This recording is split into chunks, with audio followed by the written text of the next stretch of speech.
na nucleotide base ay isang codon. Bakit hindi pwedeng dalawa lang? Hindi pwedeng isa lang? Pag iisipin ninyo, kunwari isang amino acid ay isang codon. Ang isang codon dapat tatlong nucleotide base. Pero, bakit hindi pwedeng dalawa lang? Or isa? Kunwari, AG, o isang amino acid, o kaya AC, isang amino acid. Ba't kailangan laging tatlo? Ilan ulit yung essential amino acids natin? 20, di ba? Kung isa lang, isang code lang for every amino acid, ilan yung makukuha natin magagawang amino acid? 4, kasi 4 lang naman yung nucleotide bases, di ba? A, T, G, C. Kung tig-isa, yung A, isang amino acid, yung T, isang amino acid, yung G, so 4 lang na amino acid, tama? Eh kung tig-dalawa, kung tig-dalawang nucleotide base sa isang amino acid, ilan lang na code ilang amino acid lang yung magagawa natin? Ha? 16, tama. Diba? Oo, 16. Kasi 4 raised to 2. Diba? 16. Kapag isa lang, ay 4. Kung tig-dalawa, raised to 2, so 16. Eh, ilan ulit yung kailangan natin? 20, di ba? So, kulang pa rin. Eh, kung by 3s, 4 raised to 3, ilan yun?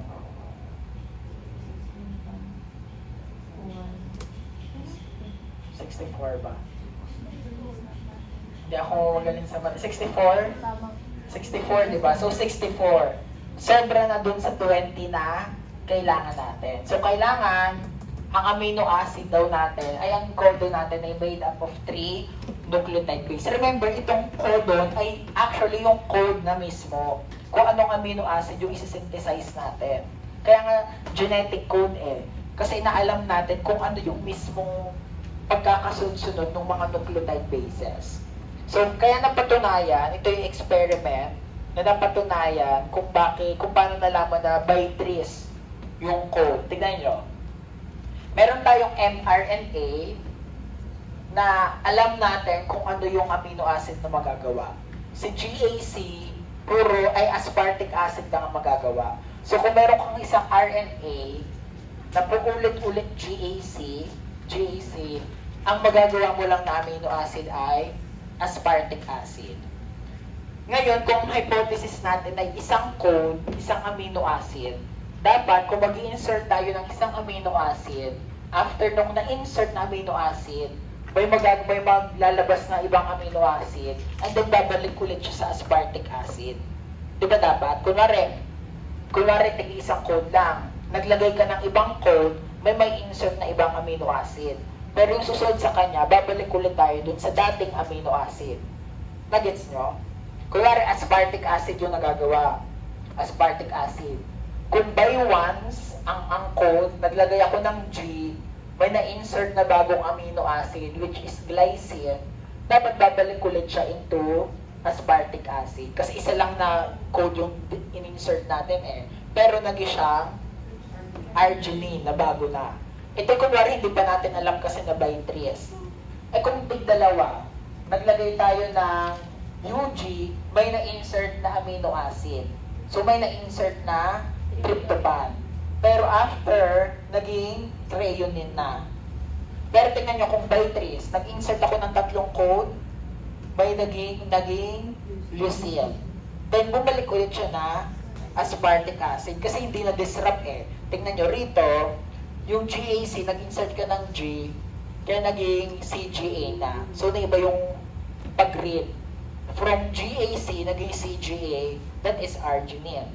Dito, yung GAC naging ACG, that is threonine. Dito, nag-insert ako ng saktong tatlo, hindi na-disrupt. GAC pa rin. Kaya after ng leucine, aspartic acid pa rin. So, it proves na dapat ang nucleotide base, ang isang codon ay made up of 3 nucleotide bases. Nakuha?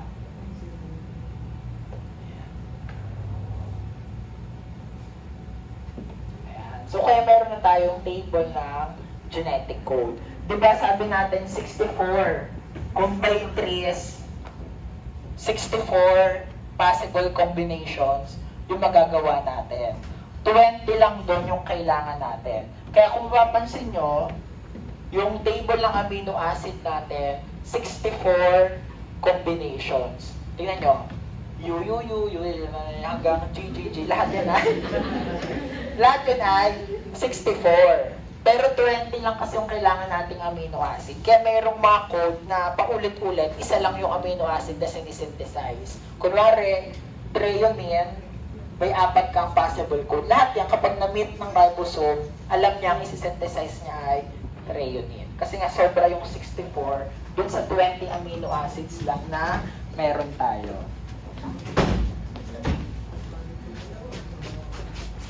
Another na function or property dapat ng codon, hindi dapat siya mag-overlap. Ano ibig sabihin hindi mag-overlap? Tingnan nyo. Dito, ito yung mRNA natin. Meron tayong AUG, CCC, AAG. Ito is non-overlapping. By trees natin siya i-read, hindi mag-overlap. I-read natin siya as AUG, CCC, AAG, 3 amino acid yung masisynthesize natin. Methionine, proline, glycine. Dito is overlapping. Tignan nyo, ang pag-read natin, i-read natin siya AUG, overlap, babalik tayo sa U, UGC, then overlap, GCC, and so on and so forth.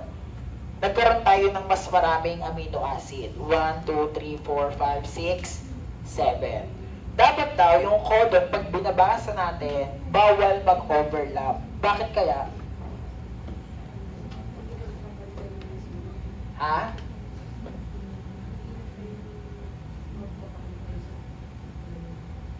Bukod doon, pag overlapping, marami yung masisynthesize na amino acid sa maliit na RNA, di ba? Mas marami. Pero malilimit noon yung possible amino acid na magagawa natin. Bakit malilimit? Tingnan nyo. AUG, ito lagi yung starting codon. Kung overlapping siya, ibig sabihin, after ng ang AUG, ang ginagawa niya ay methionine. Ibig sabihin, pagka-synthesize ng methionine, yung next na amino acid dapat ay laging ang start ay UG. Kasi diba mag-overlap tayo? AUG, babalik ulit sa U, UG. In short, yung next na amino acid after methionine, lagi ang starting code ay UG. Tama? Eh, sino lang ba yung mga amino acid na UG ang code? Asa na yan? U and G, ito. Si cysteine lang and tryptophan. Doon yung isa is stop codon. Ibig sabihin daw, pagka-synthesize ng methionine, dapat lagi ang karugtong ay cysteine and tryptophan. Bawal ibang amino acid. So, pangit. Malilimitahan yung possible combinations. So, wala namang, hindi yung mga proteins naman natin sa katawan natin, ang structure naman yan, methionine, hindi lang naman nalilimit sa cysteine and sa tryptophan yung kasunod. So, kaya dapat ay non-overlapping. Nakuha ito, non-overlapping. And then lastly, ay, hindi pa pala. Ayan. So, ngayon, kung meron tayong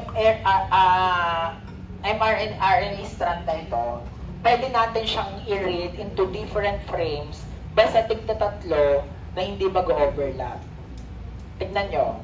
Pwede itong strand na to, pwede natin siyang basahin as AUG, CCC, AAG. Ang masisynthesize na amino acid, methionine, proline, lysine.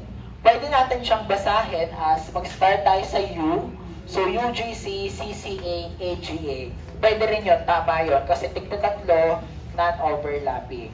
Or pwede rin na bang GCC, CAA, GAC. Tama rin yan kasi tigta-tatlo, non-overlapping. Pero dun sa tatlong scenarios na to, iba-ibang amino acid yung na-synthesize natin. Tama? Ngayon, kung kayo si ribosome, sino ngayong reading frame ang susundin ninyo? Bakit? Yes. Kasi alam na, ha? Hindi, bakit na chinose yung first? May methionine. Kasi alam natin ang starting codon lagi ay AUG. So, another property ng codon, may mga special codes dapat tayo, which will instruct ribosome saan mag-i-start and mag-i-stop ng translation. Kasi nga naman, kung wala, kung ikaw si ribosome, hala, saan ako mag-i-start ng pag-read? Kasi pwede siyang as AUG, UGC, or GCC. Eh kung dito ako mag-start, ibang amino acid yung sisynthesize ko, magiging abnormal yung protein, di ba?